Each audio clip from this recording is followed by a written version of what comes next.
pouquinho sobre a culpa. E a culpa e alguns transtornos que ela pode provocar, que ela pode causar.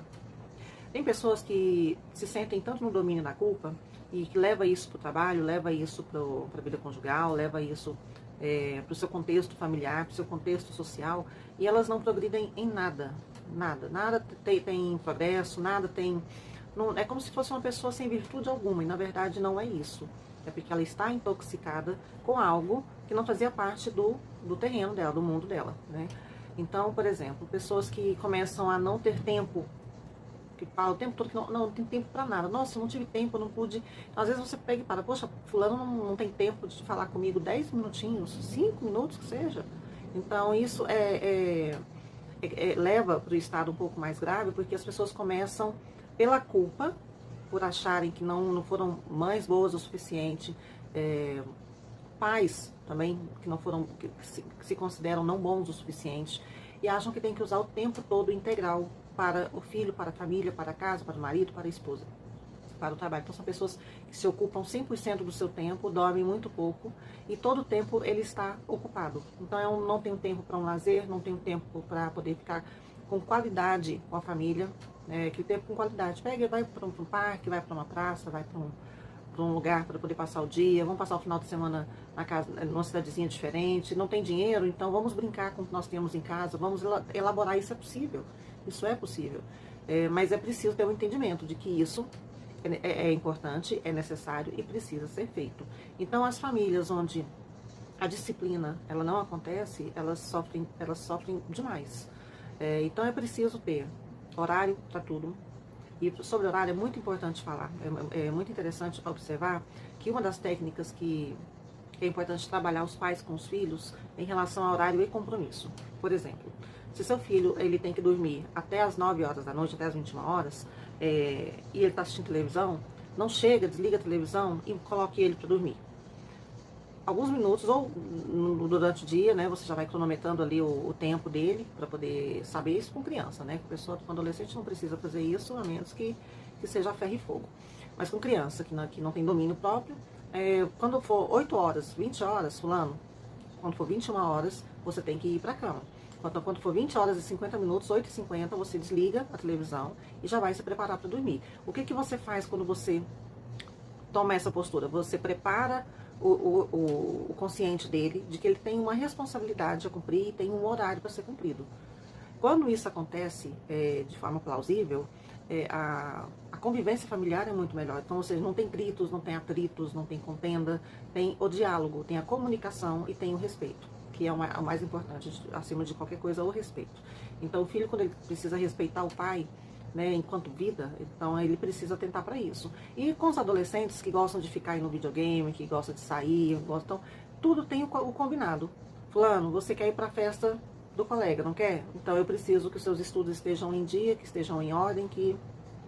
Ok, a única coisa que o adolescente tem que fazer, alguns precisam trabalhar, mas os que precisam ficar em casa por conta só do estudo, então ele não faz mais do que a obrigação dele manter o estudo dele em ordem. E mesmo assim, ainda tem essa condição, devido a essa era moderna, da negociação do pai com o filho.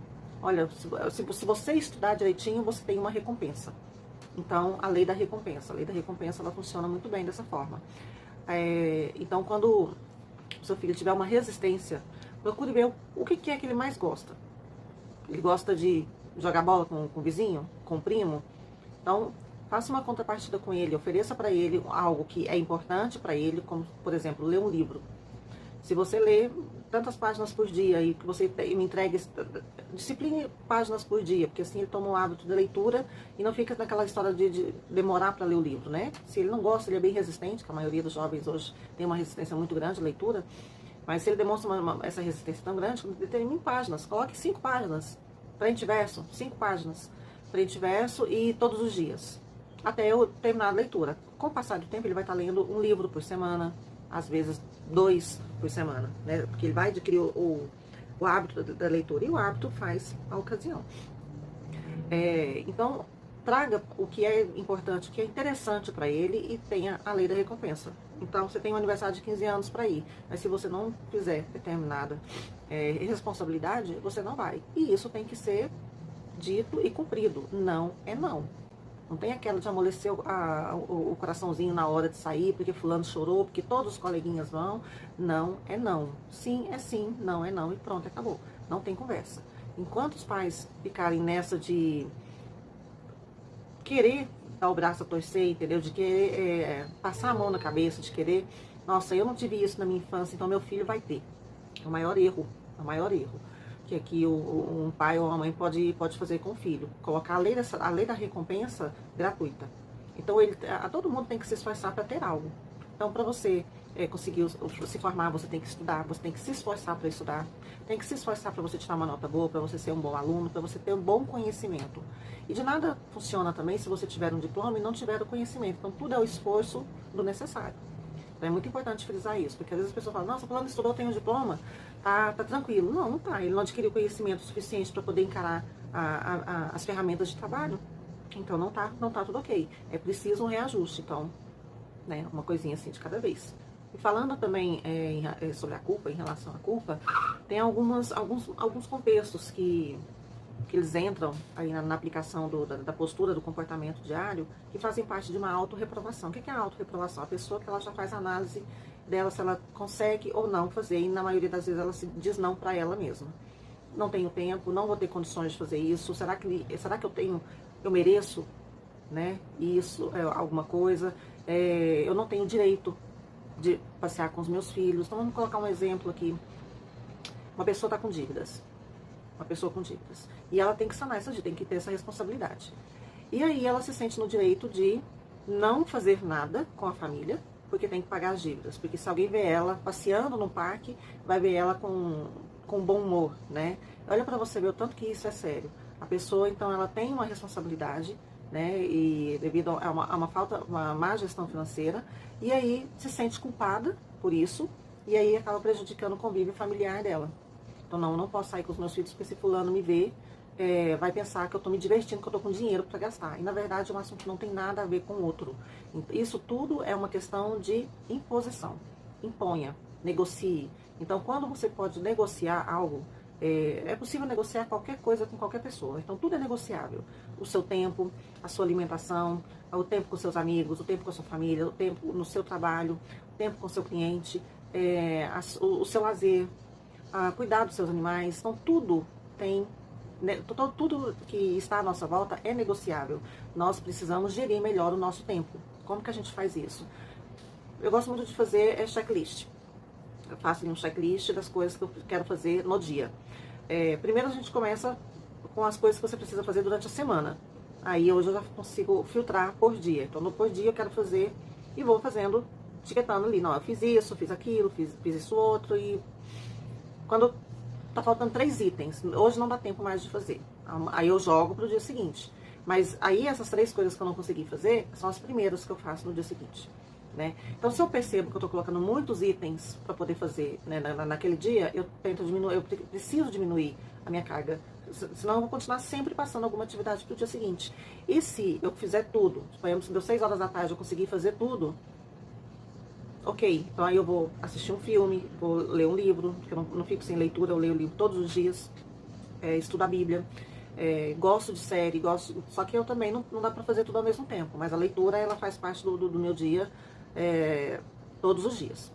Então, aí é onde eu vou fazer algo pra mim, né? Eu vou relaxar, vou descansar, mas como eu sou muito ansiosa, às vezes eu quero fazer várias coisas ao mesmo tempo. Vou editar meus vídeos, né? Que eu preciso, como eu faço tudo no celular, então às vezes demora um pouquinho, né? Então, tudo é negociável. Então, eu preciso negociar comigo mesma o que eu vou fazer. Bom, deu 6 horas da tarde, eu cumpri tudo, então o que eu posso fazer para poder me distrair? Vou ler um livro. Eu vou ver uma série, vou ver uma novela, vou ver alguma coisa, vou ligar para fulano. Isso é algo assim que é raro as pessoas ligarem. Hoje, com o WhatsApp, com o negócio de áudio, as pessoas mandando áudio, e eu não tenho muita paciência para áudio, até porque quando eu mando um áudio, eu mando sempre com muitos minutos. Já aconteceu de eu mandar áudio de 30 minutos, 40 minutos, e tem pessoas que não têm paciência. Agora, eu não tenho paciência para mandar áudio, né? E quando me mandam áudios de 1 segundo, 2 segundos, a gente, como é possível? Como que é possível? Então, o que acontece? É ligar para alguém. Ligar para alguém é algo assim, raríssimo. E as pessoas não estão mais abertas a receber telefonemas, as pessoas não estão mais abertas a se comunicarem. né? E isso já é algo que ela vai além da culpa, ela vai além da inocência, ela vai além daquilo que é permitido, né, no mundo internauta. Então, o que acontece? Você ter a dádiva de poder receber um telefonema de uma pessoa que você gosta, de uma pessoa amiga, de uma pessoa próxima, de um familiar, é algo raro. Hoje cria-se grupos ali, grupo de família, raramente sai ali um bom dia, um boa tarde. Tem grupos que são bem movimentados, né? Agora os grupos de família, que é para você saber como é que tá todo mundo, já não se faz necessária a visita na casa dos familiares, porque ali todo mundo tem um parecer, tem uma notícia, né, de um ou de outro, e é como se a reunião familiar tivesse acontecido ali. E quando teve a pandemia, aconteceu muito isso, de conversas em grupo. O WhatsApp começou a disponibilizar os grupos de WhatsApp, onde a gente conseguia falar, até 8 pessoas, se não me engano, por vez. Aí cada um ficava um tempinho para que outro pudesse entrar e pudesse participar também, porque ninguém podia se ver, ninguém podia se comunicar. Outras ferramentas de comunicação que vieram para poder, como o Meet do Google, que já tinha, o Zoom. Então, assim, começaram a ser utilizados para poder sanar essa ausência das pessoas. O que acontece hoje em dia? As pessoas não fazem questão de visitar alguém, de ligar para alguém. Nossa, fulano, eu passei ali, lembrei de você, como é que você tá? Isso não acontece mais. Não tem, né, com a maioria das pessoas. É raro quando acontece. E isso já é tá vendo que a análise comportamental, a postura, a cada vez que a gente faz um tema, vem outro e vai virando uma corda sem nó, uma corda extensa. Então a gente vai falando um pouquinho sobre cada coisa. Então hoje ficamos aqui agora em relação à culpa, né? Essa questão da postura, de como você deve lidar em relação ao próximo, de como você está lidando com a situação em relação ao próximo, sobre essa questão da autocobrança, da autorreprovação. A autorreprovação é muito importante a gente conversar sobre isso, porque muitas pessoas deixam de viver em função de uma autorreprovação. Então é preciso conversar, é preciso que as pessoas tenham mais acesso a esse tipo de comunicação. Muitas vezes a pessoa não tem condições de pagar uma terapia. Então hoje nós temos alguns serviços gratuitos. Se uma pessoa quiser se tratar pelo SUS, é um pouco complicado, né? Demora vaga. Eu falo isso porque quando chega nesse patamar de uma autorreprovação, de uma autocobrança, onde a pessoa se isola, onde não se tem mais a comunicação entre todos, é preciso de ajuda médica, é preciso de ajuda na área da saúde para que você consiga conviver com essas pessoas. Senão vai ser muito difícil mesmo. E você conseguir tirar uma pessoa do quarto que está com depressão, que está com pânico, que está com uma sobrecarga emocional ali muito grande, é uma responsabilidade muito grande do pai ou da mãe, até do que deve ser dito. Poxa, será que eu estou falando o que é certo? Será que eu estou agindo da forma correta? Será que é permitido fazer isso?